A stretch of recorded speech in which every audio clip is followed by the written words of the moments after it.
Network पर NIA का action, Delhi समेत देश भर के 72 ठिकानों पर की छापेमारी। पीएम पर विवादित टिप्पणी देकर फंसे कांग्रेस प्रवक्ता पवन खेड़ा, एक साथ कई जगहों पर हुई एफआईआर। नागालैंड में प्रचार का दौर तेज, कांग्रेस अध्यक्ष खड़गे और गृह मंत्री शाह की आज कई रैलियां हुई। डीसी के फैसले के खिलाफ उद्धव की अर्जी पर सुनवाई कल, सुप्रीम कोर्ट ने याचिका की स्वीकार। मानेसर में हिंदू संगठनों की महापंचायत, भिवानी कांड के बाद मोनू के समर्थन में जुटे लोग।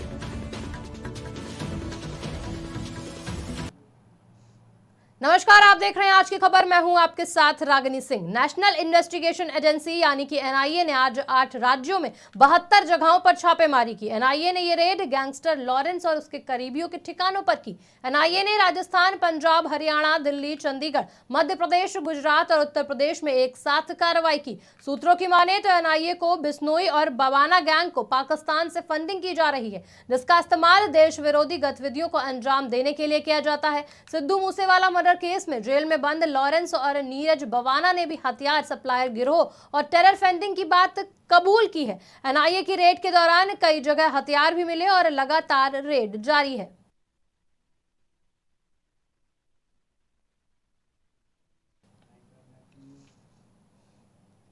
प्रधानमंत्री नरेंद्र मोदी को लेकर विवादित बयान देना कांग्रेस प्रवक्ता पवन खेड़ा को महंगा पड़ गया है। इस मामले में कांग्रेस प्रवक्ता के खिलाफ लखनऊ के हजरतगंज और वाराणसी में एफआईआर दर्ज की गई है। आपको बता दें कि पीएम मोदी पर आपत्तिजनक टिप्पणी करने के मामले में लखनऊ में बीजेपी के महानगर अध्यक्ष मुकेश शर्मा ने पवन खेड़ा के खिलाफ सोमवार को रिपोर्ट दर्ज कराई। मुकेश शर्मा का आरोप है कि 17 फरवरी को एक प्रेस कॉन्फ्रेंस के दौरान कांग्रेस प्रवक्ता पवन खेड़ा ने पीएम मोदी के खिलाफ टिप्पणी की थी। यदि जेपीसी बैठा सकते थे तो नरेंद्र दामोदर दास मोदी को क्या प्रॉब्लम है? गौतम दास है दामोदर दास सॉरी, नाम भले दामोदर दास है, काम गौतम दास का करते। शिवसेना का नाम और चुनाव चिन्ह तीर कमान की लड़ाई अब सुप्रीम कोर्ट पहुंच चुकी है। उद्धव ठाकरे गुट ने चुनाव आयोग के फैसले के खिलाफ सुप्रीम कोर्ट का रुख किया। सुप्रीम कोर्ट उद्धव ठाकरे गुट की याचिका पर सुनवाई के लिए राजी हो गया है। इसको लेकर बुधवार दोपहर 3:30 बजे सुनवाई होगी। दरअसल चुनाव आयोग ने एकनाथ शिंदे गुट को असली शिवसेना माना है। आयोग ने शिंदे गुट को चुनाव चिन्ह तीर कमान के इस्तेमाल की इजाजत दे दी है। दूसरी तरफ उद्धव ठाकरे ने चुनाव आयोग के फैसले को रद्द करने की मांग की है। भिवानी कांड में मुख्य आरोपी मोनू मानेसर को अब तक पुलिस पकड़ नहीं पाई है। इस मामले में मोनू मनोसर समेत 5 आरोपियों के खिलाफ पुलिस ने केस दर्ज किया था। इस बीच मानेसर में मोनू के समर्थन में हिंदू संगठनों की एक महापंचायत हुई। इस महापंचायत के दौरान घोषणा की गई कि मोनू मानेसर का कोई कसूर नहीं है और उसे फंसाया जा रहा है। महापंचायत में मोनू को गोरक्षक के साथ ही हिंदू गौरव बताया गया। इस दौरान पुलिस को भी धमकी दी गई कि अगर मोनू के घर पर छापा मारा गया तो अंजाम भुगतना पड़ेगा। वहीं इस महापंचायत के बाद मानेसर में हाईवे पर जाम लगाया गया। 16 फरवरी को भरतपुर के 2 युवकों का शव भिवानी के लोहारू से एक जली हुई बोलेरो में मिला था। इन युवकों की पहचान जुनैद और नासिर के रूप में की गई थी। समाजवादी पार्टी से निष्कासित की गई युवा नेत्री और इलाहाबाद केंद्रीय विश्वविद्यालय छात्र संघ की पूर्व अध्यक्ष ऋचा सिंह ने पार्टी के खिलाफ कार्रवाई के लिए चुनाव आयोग से गुहार लगाई है। दरअसल ऋचा सिंह ने आज यानी कि मंगलवार को आयोग को ईमेल से एक पत्र भेजा, जिसमें उन्होंने अपने निष्कासन को लेकर सपा पर कई सवाल उठाते हुए कार्रवाई की मांग की। इसके साथ ही ऋचा सिंह ने सपा से अपने निष्कासन को लोकतांत्रिक और अपमानजनक और पार्टी के असंविधान के खिलाफ बताया। ऋचा सिंह का कहना है कि उनका निष्कासन पार्टी संविधान के अनुरूप नहीं है।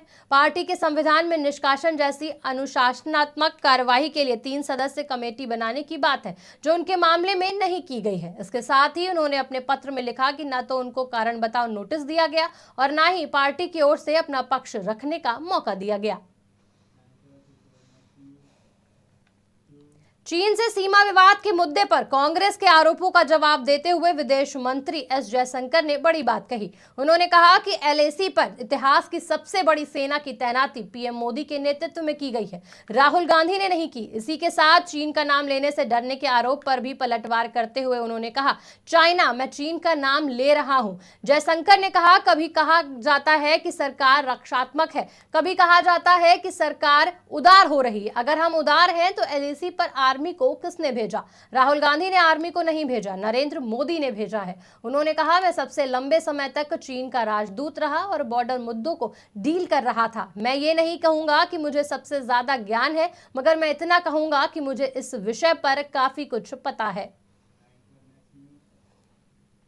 पिछले दिनों सोशल मीडिया इन्फ्लुएंसर और भोजपुरी एक्ट्रेस सपना गिल ने काफी सुर्खियां बटोरी थी। दरअसल भारतीय क्रिकेटर पृथ्वी शॉ के साथ मारपीट के बाद सपना गिल का वीडियो वायरल हुआ था।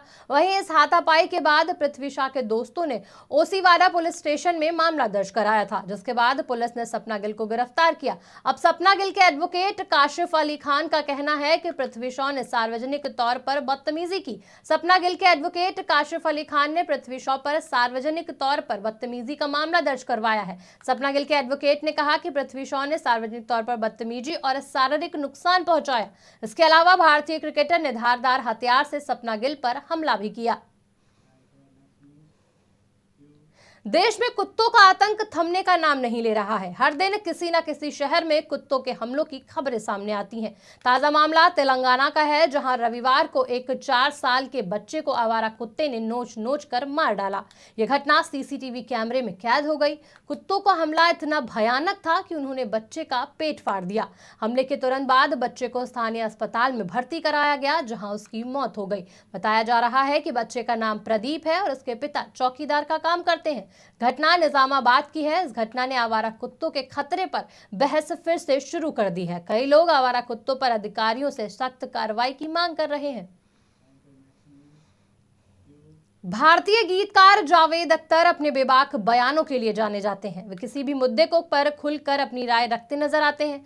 हाल ही में गीतकार ने पाकिस्तान में जाकर जो किया, उसकी चर्चा हर तरफ हो रही है और जावेद अख्तर के लिए खूब तालियां भी बज रही हैं।